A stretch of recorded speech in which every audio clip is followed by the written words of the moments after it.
Clear, steady, respectful, and slightly dramatic when describing key events. Maintain a medium-slow pace so the audience can visualize the story. Use natural pauses at paragraph breaks. Before the arrival of any foreign sail, before a single cross was planted, this great basin was already a place of deep, settled life. Imagine the Los Angeles River, not as a concrete channel, but as a living, braided stream, wandering through a vast coastal plain of wild grasses and towering sycamores. The air is thick with the scent of sage and flowering chaparral, and the distant, cooling sound of the Pacific Ocean is a constant, rhythmic presence. This is the ancestral heartland of the Tongva people, also known as the Kizh, the true first Angelenos. For at least 7 millennia, the Tongva were the custodians of this territory, their sophisticated villages stretching from the jagged San Gabriel Mountains down to the Santa Catalina and San Clemente Islands. They were a people deeply connected to their environment, their culture defined by sustainable practices and intricate knowledge of the local ecology. They were master artisans, crafting beautiful, functional basketry from natural fibers, and adept seafarers, traversing the Pacific in their magnificent plank canoes, the tomols. Their societal structure was complex, with hereditary chiefs and a vibrant interregional trade network that used shell beads as currency. One of their largest and most important villages, Yaanga, sat right along the river where downtown Los Angeles would eventually rise, a vital center of community, ceremony, and commerce, a prototype for the city that was to come. The rhythm of this ancient life, defined by seasons, ceremonies, and reverence for nature, was utterly shattered in the late 18th century. The sound of iron and foreign languages cut through the ancient silence. In 1769, the Portola expedition passed through the basin, naming the river El Río de Nuestra Señora la Reina de Los Ángeles de Porciúncula, the river of Our Lady, the Queen of the Angels of Porciúncula, planting the first seeds of a foreign claim. The mission system soon followed. The founding of Mission San Gabriel Arcangel in 1771 was not a spiritual endeavor alone. It was an engine of colonization built on displacement, cultural erasure, and forced labor. Thousands of Tongva were forcibly baptized, confined to the mission grounds, and compelled to work the fields, their language and traditional ways brutally suppressed. They were transformed from a free people into the Gabrielinos, named after the mission that controlled them. A decade later, Spanish governor Felipe de Neve chose the fertile ground near the village of Yaanga to establish a civilian agricultural settlement. On September 4, 1781, a group of 44 settlers, the pobladores, gathered to officially found El Pueblo de Nuestra Señora la Reina de Los Ángeles, the Pueblo of Our Lady, the Queen of the Angels. The diversity of this founding group is often forgotten. The 11 founding families were a rich mixture of African, indigenous, and European ancestry, testament to the deep colonial mixing that had occurred in New Spain. They established their modest homes, simple, flat-roofed adobe structures around a central plaza, La Plaza Vieja. Crucially, they laid the groundwork for the city's complex water infrastructure by creating La Zanja Madre, or Mother Ditch. This vital network of hand-dug canals diverted the lifeblood from the Los Angeles River to irrigate its fields and sustain its small population. For the next 4 decades, the small Pueblo de Los Angeles slowly grew, a Spanish colonial outpost clinging to the edge of a continent, dependent on the coerced labor of the indigenous people to survive. The next great geopolitical shift came in 1821. Mexico achieved independence from Spain, and the Pueblo de Los Ángeles became part of the new Mexican Republic. For the Californios, the settlers of Spanish and Mexican descent, this new flag brought a new sense of identity. They were no longer subjects of a king, but proud, self-governing ciudadanos. The crucial act of the Mexican era was the secularization of the missions in the 1830s. The vast lands once controlled by the Franciscans were broken up into enormous tracts, often tens of thousands of acres in size, and granted to prominent families and politically connected individuals. This established the legendary rancho system, which defined the regional economy and culture. Life on the rancho was vast, slow, and agrarian, centered on the production of cattle hides and tallow, rendered fat, which were traded globally from manufactured goods. Names like Pico, Sepulveda, and Peralta dominated the social and economic landscape, creating an aristocratic society where the annual rodeo was both a social event and a business necessity for branding and counting the herds. Los Angeles remained isolated, accessible only by dusty trail.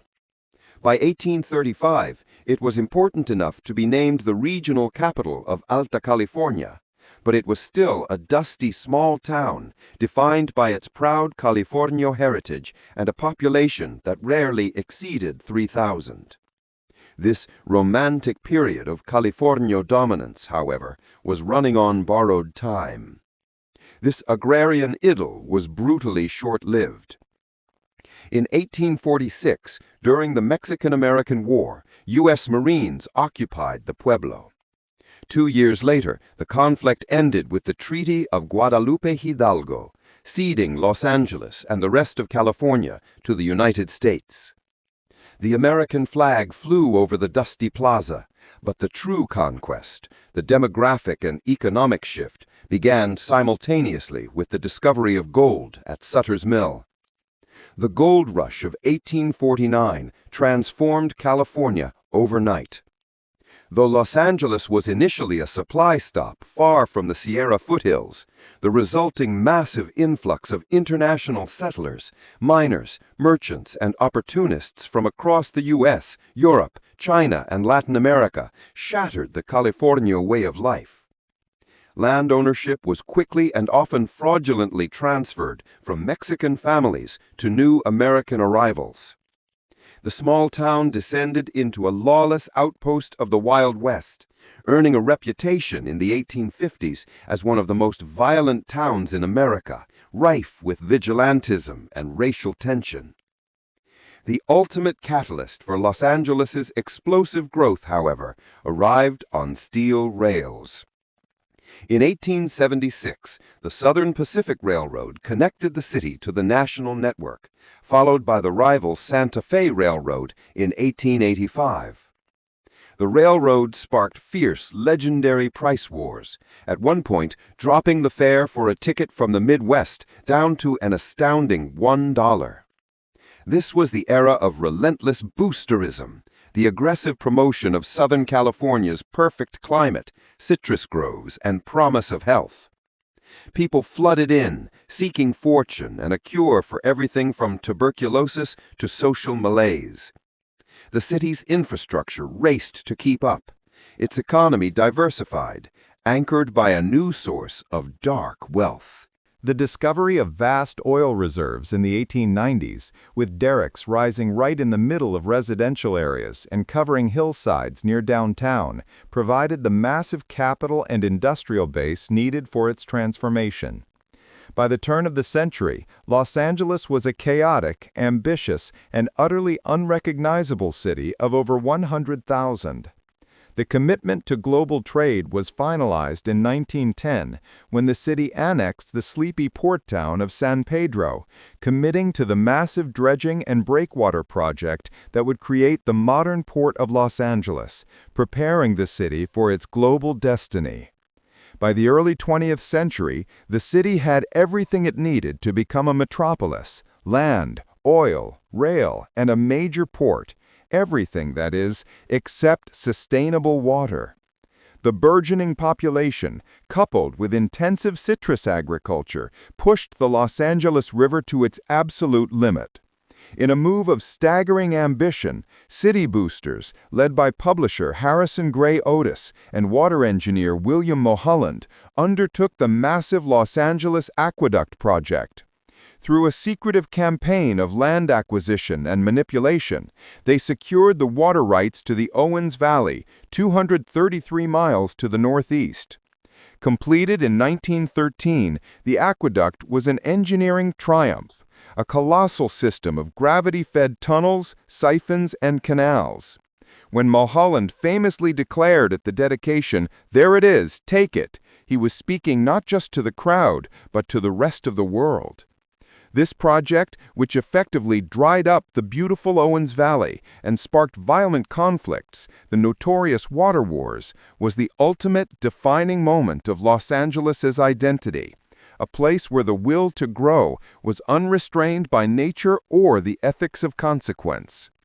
The aqueduct fueled the next massive wave of annexation, allowing Los Angeles to expand its municipal borders exponentially. Simultaneously, a new ethereal industry was taking root in a sleepy agricultural district just outside the city limits, Hollywood.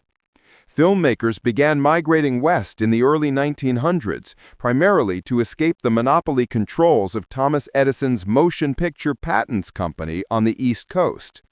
What they found in Hollywood was a filmmaker's paradise, predictable year-round sunshine for outdoor shooting, cheap land, and a diverse landscape from desert to mountains to ocean that could stand in for anywhere in the world.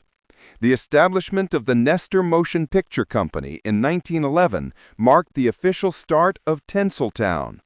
The silent era made global icons of stars like Charlie Chaplin and Mary Pickford, who commanded astronomical salaries. With the advent of sound film in the late 20th century, the studio system, MGM, Paramount, Warner Brothers, RKO, took hold, transforming film into a massive, vertically integrated industrial enterprise. Los Angeles became the undisputed film capital, the global forge of modern mythology, crafting the aspirational American dream for the entire world. The architecture reflected this wealth and ambition, shifting from Spanish colonial revival to the sleek, dynamic lines of Art Deco, symbolizing speed, technology, and the promise of a glorious future.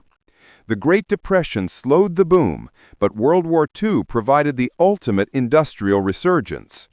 The city's geography and climate proved ideal for the nation's aircraft production, turning Southern California into the arsenal of democracy. Companies like Douglas, Lockheed, and North American Aviation employed hundreds of thousands, spurring an enormous permanent surge in the economy and establishing the region's high-tech aerospace and defense industrial base. But the war years also brought profound domestic social conflicts. Following the attack on Pearl Harbor, thousands of Japanese-American citizens were rounded up from their homes and forcibly interned in remote camps, a horrific chapter in the city's history. Later, racial tensions between U.S. servicemen and Mexican-American youths erupted in the 1943 Zoot Suit riots. In the post-war boom, Los Angeles made its most defining choice, prioritizing the automobile. The city consciously dismantled its once extensive 1,100-mile electric streetcar system, the Pacific Electric Railway, or Red Car system, replacing it with an ambitious program of concrete arteries. Freeway development became the ultimate expression of Los Angeles urbanism, transforming the city from a collection of streetcar suburbs into the world's quintessential sprawling, car-oriented metropolis. This vision of low-density suburban living, a tract house with a lawn and a garage for 2 cars, was made possible by cheap land and mass-produced housing, notably by builders like the Levitts and the ubiquitous developments in the San Fernando Valley. Yet this spatial freedom was often segregated. The boom was fueled by federal housing policy and discriminatory practices like racial covenants that restricted where non-white citizens could live.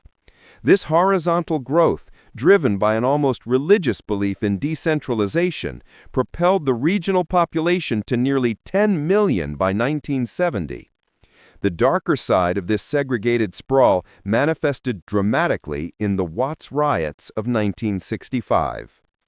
Fueled by decades of systemic poverty, racial discrimination, police brutality, and inadequate public services in the segregated neighborhoods of South Los Angeles, the Six-Day Uprising became a national symbol of urban inequality and signaled the deep-seated social fissures beneath the sunny veneer of the suburban dream. The Los Angeles of the late 20th century was redefined by a wave of global migration unlike any before. As old aerospace and manufacturing jobs began to decline, the city's economic engine shifted toward the service sector, finance, and international trade along the booming Pacific Rim.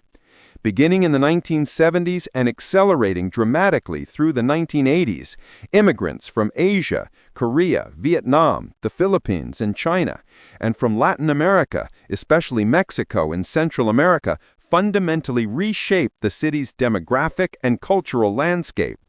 The Central American communities, many fleeing U.S.-backed civil wars in El Salvador and Guatemala, created vibrant cultural enclaves across the city.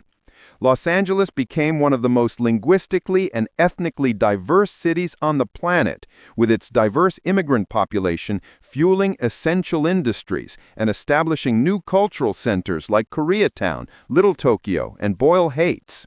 This explosion of diversity came alongside new social challenges: the notorious freeway congestion, the thick layer of smog trapped in the basin, a growing disparity between rich and poor, and moments of profound social upheaval. Most tragically, the 1992 Civil Unrest, a response to institutional injustice that scarred the city, but also sparked a new, painful dialogue on race and poverty. In the 21st century, modern Los Angeles has pivoted again. Its focus has shifted from unchecked sprawl to strategic density and connectivity. The city is undergoing a profound re-urbanization, marked by a massive push for downtown regeneration that has transformed the historic core into a vibrant mix of residential, cultural, and commercial life. Critically, Los Angeles is investing billions in a new public transit system built around rail and transit-oriented development, a conscious generational effort to overcome its car-centric past and manage its dense population. Today, Los Angeles is a quintessential global megacity, the commercial, financial, and cultural nexus of the western United States, with a metropolitan gross product that ranks among the largest in the world. It remains the world's entertainment capital, a powerhouse in tech innovation, aerospace, clean energy, and a colossal global trade hub anchored by its port complex. From the modest Tongva village of Yaanga, through the rancho era, the gold rush boom, the audacity of the water wars, and the cultural dominance of Hollywood, Los Angeles has continually embodied the American spirit of ambition. Its history is a tumultuous, contradictory, and ceaseless story, a continuous boom punctuated by crisis, but always driven by the restless, hopeful migration of people seeking a new life on the Pacific Edge, under the eternal California sun.